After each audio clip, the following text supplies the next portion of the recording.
राधे राधे बच्चा लोग, क्या हाल चाल। उम्मीद करता हूँ आप सभी लोग ठीक होंगे। आप लोगों का फिर से स्वागत है हमारे चैनल KKG2016 पर। आपके लिए हाजिर है एक नई क्लास लेकर, जिसका में हम पढ़ेंगे लाइट रिफ्लेक्शन एंड रिफ्रैक्शन। इसमें भी हम सिर्फ दो टॉपिक पढ़ेंगे आज के लिए, सिर्फ इंट्रोडक्शन और रिफ्लेक्शन ऑफ लाइट। इंट्रोडक्शन में हम पढ़ेंगे कि भाई देखो लाइट क्या होती है, उसकी आवश्यकता हमें क्यों पड़ी, उसकी ज़रूरत हमें क्यों है, लाइट के ना हो तो हमारे साथ क्या होगा। तो वो सारी चीज़ें हम इसमें जानेंगे। तो ज़्यादा टाइम ना लेते हुए अपना लेक्चर स्टार्ट करेंगे। लाइट होती क्या है, तो सबसे पहले की बात करते हैं light. Light is a form of energy due to which we can see the object. Light एक एनर्जी की ऐसी फॉर्म है जिसकी वजह से हम ऑब्जेक्टों को देख पाते हैं। जैसे कि अगर हम किसी अंधेरे कमरे में पहुंच जाए तो वहां हमें ना तो कुछ दिखेगा, उस चीज़ों को देखने के लिए, कोई सामान ढूंढने के लिए हमें क्या जरूरत होती है, लाइट की जरूरत होती है। अब लाइट हम कई तरीके से प्राप्त कर सकते हैं, या तो रॉड जलाते हैं, या बल्ब जलाते हैं, या फिर टॉर्च का यूज करते हैं, या फिर कैंडल का यूज करते हैं। अब जो लाइट की डायरेक्शन होती है वो डायरेक्शन कैसी होती है। लाइट जो ट्रेवल करती है वो हमेशा स्ट्रेट लाइन में ट्रेवल करेगी। जो लाइट ट्रेवल करेगी वो हमेशा स्ट्रेट लाइन में ट्रेवल करेगी। और जो लाइट की स्पीड होती है वैक्यूम में, वो हमारी कितनी होती है, 3 × 10⁸ मीटर पर सेकेंड। ये हमने कई बार पढ़ी होगी, ये हमने इसे थोड़ा सा एक्सपेंड फॉर्म में लिखा हुआ है, तो यहाँ से भी हम उसे देख सकते हैं। तो इतना जानने के बाद अब हम ऑब्जेक्ट्स को डिवाइड करते हैं लाइट के बेसिस पर, कि जो ऑब्जेक्ट लाइट एमिट करेंगे उन्हें क्या बोलेंगे, और जो ऑब्जेक्ट दूसरे की लाइट से चमकते हैं या दिखते हैं हमें, उन्हें हम क्या बोलेंगे। तो जिन ऑब्जेक्ट्स की खुद की लाइट होती है, जिन ऑब्जेक्ट्स की स्वयं की लाइट होती है, जो अपनी लाइट एमिट करते हैं, उन्हें हम बोलते हैं ल्यूमिनस ऑब्जेक्ट। अब ल्यूमिनस ऑब्जेक्ट में हमारे जैसे आएंगे सन आ जाएगा भाई, कोई बर्निंग फायर आ जाएगी, या फिर हमारी टॉर्च आ जाएगी, कैंडल आ जाएगी। ये सारे हमारे एग्जाम्पल हैं किसके, ल्यूमिनस ऑब्जेक्ट के। उसी तरीके से फिर बात करते हैं जिन ऑब्जेक्ट्स की खुद की लाइट नहीं होती, जैसे कि टेबल हो गई, चेयर हो गई, बेड हो गया। ये सारे हमारे किस में आएंगे, नॉन ल्यूमिनस ऑब्जेक्ट में। डिफाइन कैसे करेंगे, the object which can not emit their own light like as flower, chair, table, trees and human being, उन्हें हम क्या बोलते हैं, नॉन ल्यूमिनस ऑब्जेक्ट। तो ये दो टाइप थे। ये दो टाइप किस बेसिस पर थे, एमिशन ऑफ लाइट के बेसिस पर। अब आते हैं नेचर ऑफ लाइट। लाइट की प्रकृति क्या है, नेचर क्या है। लाइट हमें दो नेचर शो करेगी। पहला करेगी पार्टिकल नेचर, दूसरा करेगी वेव नेचर। अब इन दोनों की जब हम बातें करते हैं, थोड़ा सा इनके बारे में जानेंगे कि पार्टिकल नेचर क्या होता है। पार्टिकल नेचर का मतलब है कि जो लाइट है वो पार्टिकल से मिलके बनी हुई है, जिसकी वजह से वो वेरी हाई स्पीड से स्ट्रेट लाइन में ट्रेवल करती है। ये किसने बताया, ये पार्टिकल थ्योरी ने बताया। किसकी ने, लाइट की पार्टिकल थ्योरी ने हमें ये प्रॉपर तरीके से बताया। इसके थ्रू हम कई इफेक्ट शो करते हैं, जैसे कि हमारा होता है फोटो इलेक्ट्रिक इफेक्ट। अब फोटो इलेक्ट्रिक इफेक्ट क्या होता है, लाइट की वजह से इलेक्ट्रॉन का एमिशन क्या कहलाता है, फोटो इलेक्ट्रिक इफेक्ट। अब कास्टिंग शैडो, जो हमारी परछाई बनती है, वो भी किसकी वजह से बनती है, पार्टिकल नेचर की वजह से ही वो परछाई हमें दिखती है। अगर पार्टिकल नेचर ना हो तो ऑब्जेक्ट की परछाई हमें नहीं दिखेगी। उसके बाद आता है हमारा वेव नेचर। तो वेव नेचर को कौन एक्सप्लेन करेगा, वेव नेचर को वेव थ्योरी एक्सप्लेन करेगी। वेव थ्योरी क्या कहती है, जो लाइट है वो बनती है इलेक्ट्रोमैग्नेटिक वेव से। अब इलेक्ट्रोमैग्नेटिक वेव्स क्या होती है, ये ऐसी वेव्स होती हैं जिन्हें प्रोपेगेट होने के लिए किसी भी मटेरियल मीडियम की जरूरत नहीं है। जैसे कि हमारी सनलाइट, सनलाइट को सन से अर्थ पर आने में किसी भी मटेरियल मीडियम की जरूरत नहीं होती है। अब इसमें जो इनकी यानी वेव थ्योरी की वजह से जो जो फिनोमिना होते हैं वो कुछ इस तरीके से हैं, जैसे कि पहला रिफ्लेक्शन है, दूसरा रिफ्रैक्शन है, तीसरा डिफ्रैक्शन है। डिफ्रैक्शन के बारे में थोड़ा सा जानेंगे, पर रिफ्लेक्शन और रिफ्रैक्शन को हम इस चैप्टर में प्रॉपर तरीके से स्टडी करेंगे, अच्छे से पढ़ेंगे। तो चलते हैं अपने मोस्ट इंपोर्टेंट टॉपिक की तरफ, जो हमारी 10th क्लास के लाइट वाले चैप्टर का मोस्ट इंपोर्टेंट टॉपिक है कि what is reflection of light. जो रिफ्लेक्शन ऑफ लाइट होता है वो होता क्या है। देखो, जब हम छोटे बच्चे थे बॉलों से खेलते थे, अब वो बॉल हमने ये मानी, इस बॉल को हमने इस दीवार पर मारा, दीवार पर मारने के बाद ये बॉल हमारी इस तरीके से वापस जाती थी।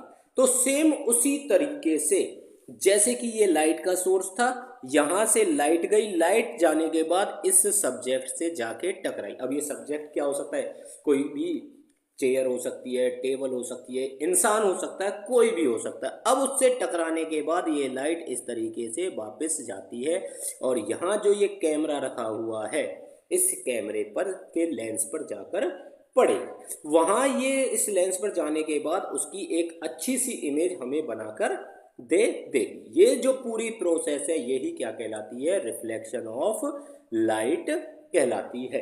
अब रिफ्लेक्शन ऑफ लाइट को अगर हम डिफाइन करें तो वो कैसे करेंगे, the process of sending back light rays that fall on a surface of an object is called reflection of light. तो कहने का मतलब क्या है, किसी भी लाइट रेज का किसी सरफेस पर, रिफ्लेक्टिंग सरफेस पर पड़ने के बाद वापस आना या बैक हो जाना उसी सेम मीडियम में, वही हमारा क्या कहलाता है भाई, रिफ्लेक्शन ऑफ लाइट कहलाता है।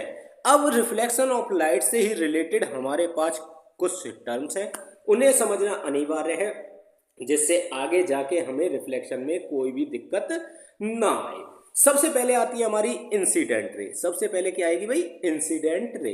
इंसिडेंट रे क्या होती है भाई, इंसिडेंट रे होती है जैसे कि हमने पीछे देखा, सोर्स से लाइट आई तो जो लाइट सोर्स से आकर मिरर को टच करेगी या मिरर पर पड़ेगी वो हमारी क्या रहेगी भाई, इंसिडेंट रे रहेगी।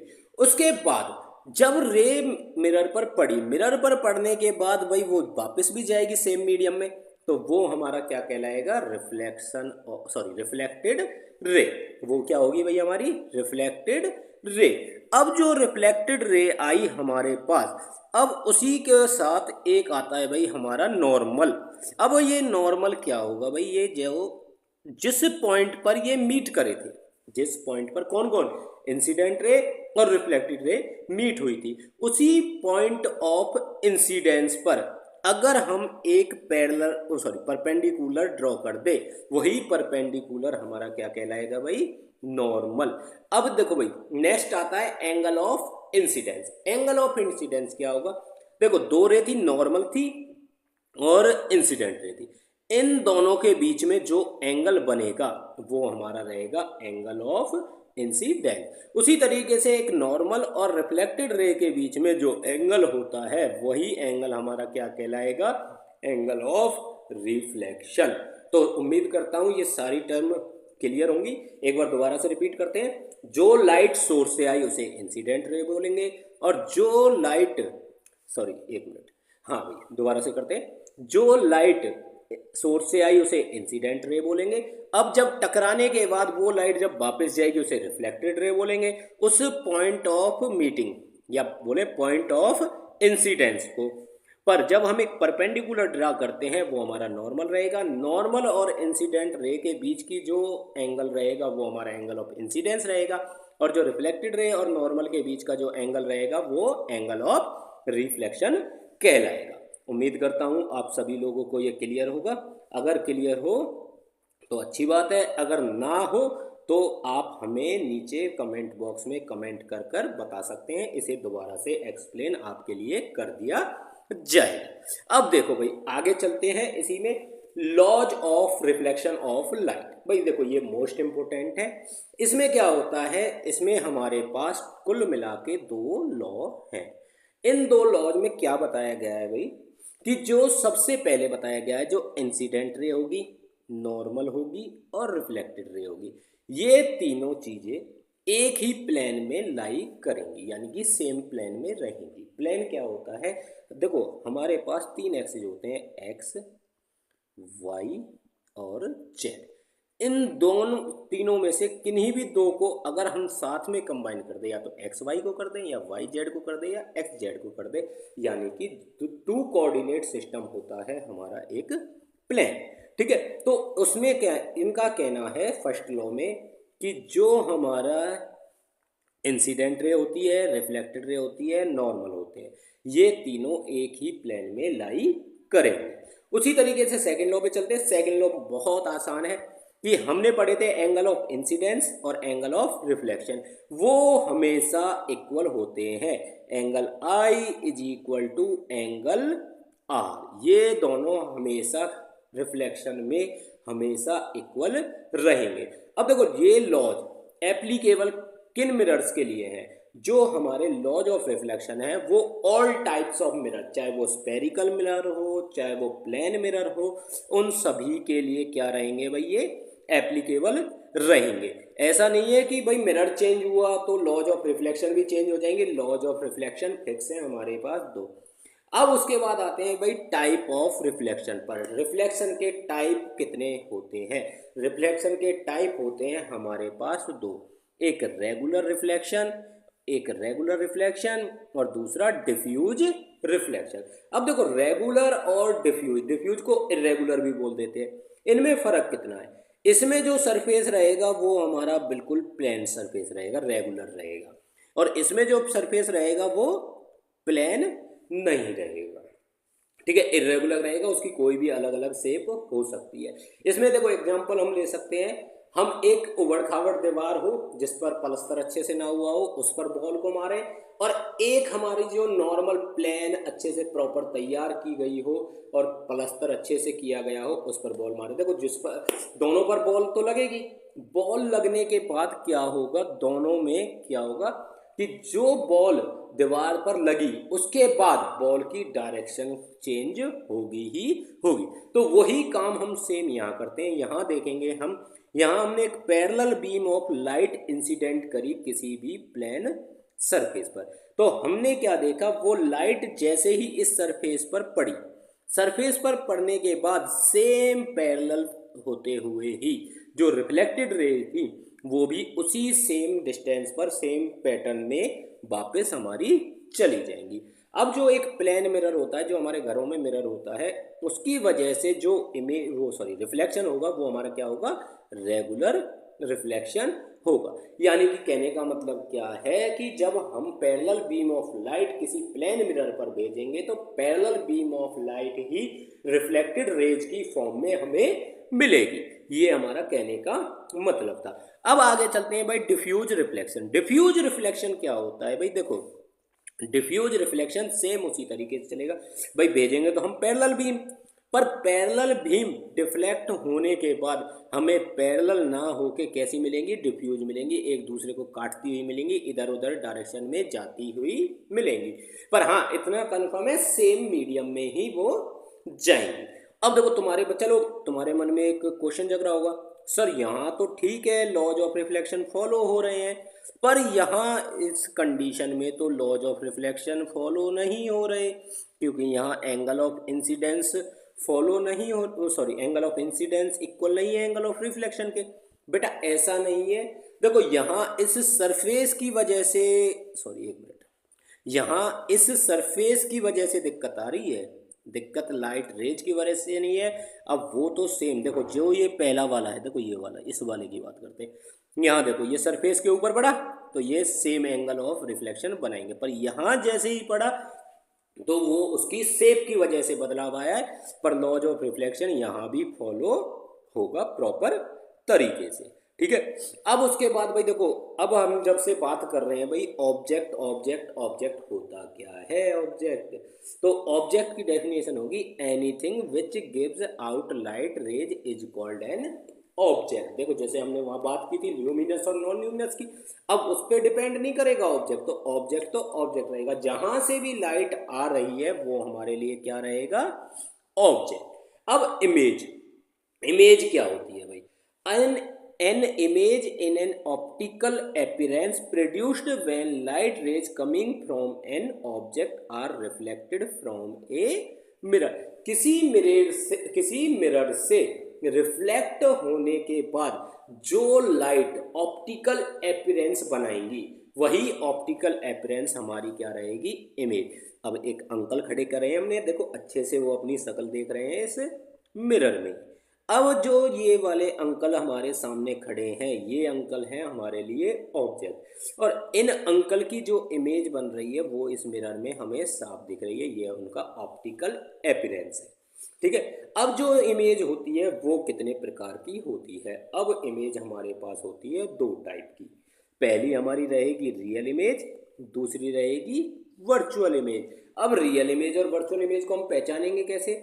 जिस इमेज को हम स्क्रीन पर प्राप्त कर सकते हैं। क्या बोला भाई हमने? ध्यान से सुनेंगे।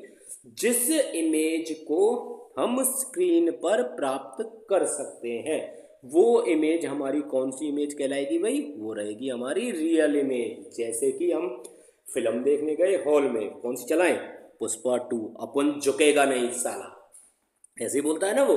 तो पुष्पा 2 देखने गए, तो जो पुष्पा 2 हमने सिनेमा हॉल में देखी, स्क्रीन पर देखी, वो हमारी कैसी रहेंगी? रियल इमेज रहेंगी। और जो वर्चुअल इमेज है, वर्चुअल इमेज हमारी स्क्रीन पर प्राप्त नहीं होंगी, उन्हें हम स्क्रीन पर प्राप्त नहीं कर सकते। जैसे कि हम सुबह सुबह अपना सुंदर सुंदर चेहरा देखते हैं, तो वो जो चेहरा हमें दिखता है वो चेहरा हमारा क्या रहेगा भाई? वो हमारी वर्चुअल इमेज का एग्जाम्पल रहेगा। देखो और भी एग्जाम्पल हो सकते हैं, जैसे पानी में कोई इमेज बन रही है, वर्चुअल इमेज है। या फिर किसमें? कैमरे पर इमेज बनती है, तुम अपने फ़ोन में फ़ोटो खिंचवाते हो, वो सारी इमेज क्या है? वो हमारी रियल इमेज का एग्जाम्पल हो गए। जैसे बर्तनों में, घर के बर्तन होते हैं ना चमकने वाली चीज़ें, उनमें जो इमेज बनेगी वो हमारी वर्चुअल इमेज की एग्जाम्पल हो जाएगी। तो इस तरीके से हमारे पास डिफरेंट डिफरेंट एग्जाम्पल हो सकते हैं। देखो सारी चीज़ों को हमें अपनी डेली लाइफ से कनेक्ट करते हुए चलना है। जितना डेली लाइफ से कनेक्ट करके चलेंगे उतनी ही साइंस हमें अच्छे से समझ में आएगी। अगर साइंस को हम ऊपर ऊपर से पढ़कर समझने की कोशिश करेंगे तो साइंस समझ में आने वाली चीज़ नहीं है। साइंस तो करके सीखने वाली चीज़ है। अपने घर के आसपास आज तुम एक काम करोगे बेटा, लो जितने भी मैंने तुम्हें रिफ्लेक्शन के बारे में, मिरर के बारे में, लाइट के बारे में बताया है, उन सभी चीज़ों को अपने घरों में आजमा कर देखोगे और प्रॉपर तरीके से फिर मेरे को कमेंट करके बताओगे कि सर हमने ये चीज़ें करके देखी, हमें मज़ा भी आया या नहीं आया, ये चीज़ ऐसे हुई या नहीं हुई। हाँ, अपनी इमेज भी देख सकते हो किसी भी चीज़ में। फिर अगर पता लगती है कि ये वर्चुअल है या वर्चुअल है या रियल है, तो उसका पता करने के लिए भी आप मेरे से क्वेश्चन पुट कर सकते हो कमेंट्स में। चलो नेक्स्ट टॉपिक पे चलते हैं, लेटरल इन्वर्जन। लेटरल इन्वर्जन क्या होता है? नाम से ही पता लग रहा है कुछ उल्टा सीधी चीज है। तुमने कई बार देखा होगा जब एम्बुलेंस आती है, एम्बुलेंस में सामने की तरफ जो एम्बुलेंस लिखा होता है वो उल्टा लिखा हुआ होता है। सभी ने देखा होगा। भाई उल्टा क्यों लिखा हुआ होता है? वो क्या फायदा है उस उल्टे से लिखने का? क्योंकि हम तो सब सीधा पढ़ना जानते हैं, उल्टा पढ़ना तो हम में से कोई नहीं जानता। तो उसका रीजन होता है ये लेटरल, क्या होता है भाई? उसका रीजन होता है ये लेटरल इन्वर्जन। एक मिनट रुकेंगे भाई, थोड़ा सा ये कभी कभी दिक्कत दे देता है, कोई ना, चलती रहती हैं ऐसी छोटी छोटी समस्या। उसका रीजन क्या होता है भाई? ये लेटरल इन्वर्जन होता है। लेटरल इन्वर्जन का मतलब क्या है? The change in the sides of an object and it's mirror image is called lateral inversion. तो यानी कि ऑब्जेक्ट की जो लेफ्ट साइड है वो इमेज की राइट साइड बनेगी। जो ये लिख देते हैं ऑब्जेक्ट, ये हमारे लिख देते हैं इमेज। जो ऑब्जेक्ट की लेफ्ट साइड है वो इमेज के लिए क्या बन जाएगी? Right side. और जो ऑब्जेक्ट के लिए राइट साइड है वो इमेज के लिए क्या बन जाएगी? Left side. यानी कि साइड्स का चेंज होना, वही क्या कहलाता है? हमारा लेटरल इन्वर्जन। अब साइड्स का चेंज होना ऐसे मत मान लेना कि सर रेक्टेंगल थी हमारे पास, रेक्टेंगल की लेंथ को हमने ब्रेथ बना दिया, ब्रेथ को हमने लेंथ बना दिया, तो वो लेटरल इन्वर्जन है। ऐसा नहीं है भाई। जैसे कि मिरर के सामने, प्लेन मिरर के सामने अगर आप लोग खड़े होते हैं तो आप क्या देखते हैं? अगर आप प्लेन मिरर के सामने खड़े हो, खड़े होने के बाद अपने अपना लेफ्ट हैंड ऊपर किया। अब लेफ्ट हैंड जो आपने ऊपर किया, अब लेफ्ट हैंड ऊपर करने के बाद जो मिरर का है वो कौन सा हैंड ऊपर होगा? मिरर का होगा राइट हैंड। अगर आपने अपना राइट हैंड ऊपर किया तो मिरर में जो इमेज बनी हुई है उसका कौन सा होगा? Left hand. ये हमारे क्या रहेगा? लेटरल इन्वर्जन रहेगा। अब जैसे देखो एग्जामिनेशन लिखा हुआ है यहाँ, एग्जामिनेशन में क्या है भाई? देखो, अरे भाई साहब रुक लो थोड़ी देर। एग्जामिनेशन लिखा हुआ है, एग्जामिनेशन में अब देखो दूसरी तरफ उसकी इमेज बनी हुई है, ये वाली इसकी इमेज है। अब इमेज देख रहे हैं ये उल्टी आ रही है, तो ये लेटरल इन्वर्जन का एग्जाम्पल है। सिमिलरली ये हमारी साइंस लिखी हुई है, साइंस भी हमने उल्टी करके दिखा दी, तो उल्टी करके वैसे नहीं दिखाई है पर इमेज आ गई है उल्टी, तो ये हमारा क्या रहेगा, लेटरल इन्वर्जन का एग्जाम्पल रहेगा। अब ये लेटरल इन्वर्जन के एग्जाम्पल के बाद अब आते हैं थोड़ी सी करेक्टरिस्टिक्स पढ़ लेते हैं प्लेन मिरर की। देखो सिलेबस में तो वैसे तो हमारे में नहीं है, पर हमें इसके बारे में थोड़ा बहुत पता होना चाहिए, क्योंकि देखो अच्छी चीज़ें हैं तो जानने में बुराई नहीं है, क्योंकि हमारे घर में हम यूज करते हैं, सबसे ज़्यादा हम इसी मिरर का यूज करते हैं। तो सबसे पहले बात करते हैं इसकी इमेज की। जो इसकी इमेज बनती है वो कैसी रहेगी, वर्चुअल एंड इरेक्ट रहेगी। इमेज कैसी रहेगी भाई, वर्चुअल एंड इरेक्ट रहेगी। अब हमें पता है वर्चुअल कैसी होती है, वर्चुअल तो हमें पता है भाई, जैसे हम स्क्रीन पर प्राप्त नहीं कर सकते, वो हमारी कौन सी इमेज रहेगी, वर्चुअल इमेज रहेगी। और इरेक्ट का मतलब सीधी, कि जैसे हम हैं वैसी ही इमेज बनेगी पर लेटरली इन्वर्टेड बनेगी, इतना ध्यान रखना। उसके बाद same size of the object, यानी कि अगर ऑब्जेक्ट 5 फुट का है तो इमेज भी 5 फुट की बनेगी, ऑब्जेक्ट 3 फुट का है तो इमेज भी 3 फुट की बनेगी, ऑब्जेक्ट 6 फुट का है तो इमेज भी 6 फुट की ही बनेगी। उसके बाद at the same distance behind the mirror, यानी कि जो मिरर से सेम डिस्टेंस पर बनेगी, जितनी दूरी पर ऑब्जेक्ट खड़ा हुआ है इमेज भी उसकी उतनी ही दूरी पर रहेगी। जैसे मान के चलते हैं भाई, ये हमारा मिरर था, इस मिरर, ये हमारा मिरर है, इस मिरर के सामने बंदा खड़ा है यहाँ और उसकी दूरी है 5 मीटर। उसी तरीके से तो इमेज कहाँ बनेगी, यहाँ बनेगी, उसकी भी डिस्टेंस कितनी हो जाएगी, 5 मीटर। अब देखो ये तो हमारा ऑब्जेक्ट, ये हमारी इमेज। अब जो ऑब्जेक्ट की दूरी थी मिरर से, यहाँ मिरर लिख देते चलो, जो ऑब्जेक्ट की दूरी थी मिरर से वो कितनी थी, 5 मीटर। सिमिलरली इमेज भी कितनी बनी, 5 मीटर। अगर ऑब्जेक्ट और इमेज के बीच की दूरी पूछे तो कितनी हो जाएगी, 5 + 5 कितना हो गया, 10 मीटर। तो इस तरीके से हम इसे जान सकते हैं। बाकी न्यूमेरिकल और भी करेंगे जब थोड़ा सा समझेंगे इसे और अच्छे तरीके से। और लास्ट पॉइंट में बता भी चुका हूं, लेटरली इन्वर्टेड, तो जो लेफ्ट वाली साइड है वो राइट वाली दिखेगी और राइट वाली साइड लेफ्ट में दिखेगी। अब use of plane mirror, plane mirror का यूज हम कहाँ करते हैं, तो सभी अपना सुंदर सुंदर अच्छा अच्छा मुखड़ा देखने के लिए इसका यूज करते हैं, ड्रेसिंग टेबल में यूज करते हैं, बाथरूम मिरर्स में यूज करते हैं। ब्लाइंड टर्न्स, देखो ब्लाइंड टर्न्स ये बहुत अच्छी चीज़ है भाई, ये एक्सीडेंट को होने से बचाती है। जैसे मान के चलो एक रोड था, ये वाला कर्व रोड था हमारा, अब यहाँ से एक अंकल आ रहे थे गाड़ी लेके पी करते हुए, अब उन्हें पता नहीं भाई आगे क्या है, अब तो यहाँ हम इस जगह पर एक मिरर का यूज कर लेते हैं। अंकल इस मिरर में देखेंगे कि हाँ भाई सामने से कोई आ रहा है या नहीं आ रहा, तो अंकल को सामने से दिख गया कोई नहीं आ रहा, तो वो आराम से अपनी गाड़ी को सूं लेके चले जाएंगे। अगर यहाँ पर उन्हें कोई दिखेगा तो वो अपनी स्पीड थोड़ा कम करेंगे, कम करने से ही एक्सीडेंट होने से बच जाएगा। ब्लाइंड टर्न का मतलब होता है अंधा रास्ता, अंधा रास्ता मतलब कि आगे का कोई भी अनुमान ना हो। अब उसके बाद पेरिस्कोप, पेरिस्कोप मेलों में मिलता है भाई, जहाँ पर अलग अलग टाइप की इमेजेस दिखती हैं, वहाँ रिफ्लेक्शन होने से ही उनकी ऑब्जेक्ट्स की इमेजेस बनती हैं, जिन्हें हम प्रॉपर और अच्छे तरीके से देख सकते हैं। तो इस तरीके से आज का लेक्चर हम यहाँ समाप्त करते हैं। सभी को एक रिक्वेस्ट रहेगी, चैनल को लाइक, सॉरी वीडियोज को लाइक करें, चैनल को सब्सक्राइब करें, और अगर वीडियो आपको अच्छी लगे तो उसे शेयर भी कर सकते हो और हमें कमेंट करके बता भी सकते हो सर हमारी कमियां कहाँ हैं, तो कमियों को दूर करेंगे और अच्छे से एक्सप्लेन करने की कोशिश आपको करेंगे। आपके लिए एक छोटा सा थॉट है भाई, eliminate the negative peoples from your life. देखो यहाँ कुछ बच्चे ये भी सोचेंगे सर ये तो पीपल्स को ही एलिमिनेट करा रहे हैं, ऐसा कुछ नहीं है, पीपल एलिमिनेट भी होते हैं। तो कहने का मतलब है जो नेगेटिव चीज़ें हैं, जो नेगेटिव लोग हैं, उनको अपने आप से दूर कर दो अगर जिंदगी में खुश रहना है तो चलो फिर नेक्स्ट वीडियो के साथ जल्दी ही आपसे मिलेंगे।